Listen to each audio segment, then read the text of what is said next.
Netanyahu fires Defense Minister Gallant due to judicial reform opposition.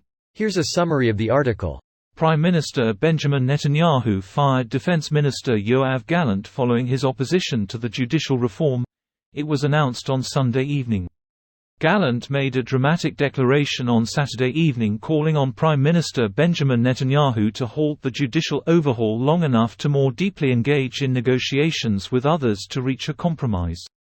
The Prime Minister told Gallant he lost his trust in the Defense Minister after he went behind the government's back on Saturday evening, while Netanyahu was visiting the United Kingdom. Defense Minister Yoav Gallant speaks with Israeli Prime Minister Benjamin Netanyahu during a vote in the Assembly Hall of the Knesset, the Israeli Parliament in Jerusalem. On February 15, 2023, Israel reacts to sacking of Defense Minister Gallant. "We face a clear and immediate danger to Israel's security," former Defense Minister Mk Benny Gantz wrote in reaction to Gallant's dismissal. Former Prime Minister Naftali Bennett reacted to the dismissal, saying, "The state of Israel is in the greatest danger since the Yom Kippur War. I call on the Prime Minister to withdraw Gallant's dismissal letter, suspend the reform and begin a pause in negotiations until after Independence Day. It doesn't matter who is right and who is wrong. I call on all the demonstrators and all the citizens of Israel, do everything without violence, without bloodshed. We are brothers. We are supporting Prime Minister Benjamin Netanyahu and Justice Minister Yariv Levin not to stop the legislation. The right has no mandate to give up the legal reform and surrender to violence. The majority of the people supported us to govern," the party's statement read. The Movement for Quality of Government said it takes the dismissal of Gallant extremely seriously, adding that Netanyahu is not ethically or morally qualified to fulfill his role as Prime Minister. This post received a score of 23,000, with an upvote ratio of 95%. Here are the top comments in response to this article. This comes a day after Gallant came out in opposition to Netanyahu's legislation that give the most extreme right-wing government in Israel's history much broader control over the judicial branch.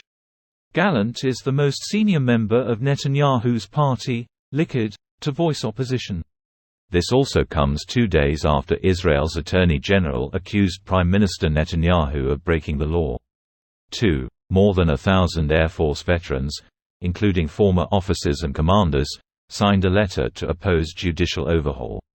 The letter calls on civil servants to stop the destruction of democracy.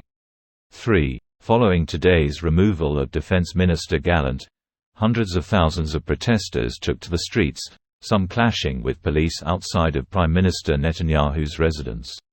It also came after El pilots refused to fly him and his wife on a specific flight to Germany, so they had to take a smaller plane, which pissed him and his cabinet off. I formally apologize for leaving napkins with drawings of planes wearing yarmulkes and curly side locks after my flight. Now I can blame my crimes on someone else who has already confessed to them. Goddamn, I don't think seen anyone use that text format for well over a decade. You instantly threw me back to the days of IRC. The joys of being older. Let me tell you about getting up at 3 a.m. to take a piss. The Israeli military top brass seems to lean strongly against the judicial overhaul. Ironically, it might end up being the military that would have to step up in order to preserve democracy. The next few months are going to be interesting. This is what I was about to ask. How the military stance is towards this reform, which is essentially a coup d'état. If Israel gets unstable, this could lead to all kinds of uncontrollable outcomes for the whole region down the road. This may sound counterintuitive, but high-ranking military officers are mostly associated with the Israeli left wing and are strong opposition to Netanyahu. At the moment, there are plenty of former chiefs of staff who are part of center-left parties, e.g. Benny Gantz, Ehud Barak, and a few are in the more radical left, Yair Golan. This is without mentioning the proclamations by current reserve pilots and servicemen about not showing up for training and other military activities unless the overhaul is halted.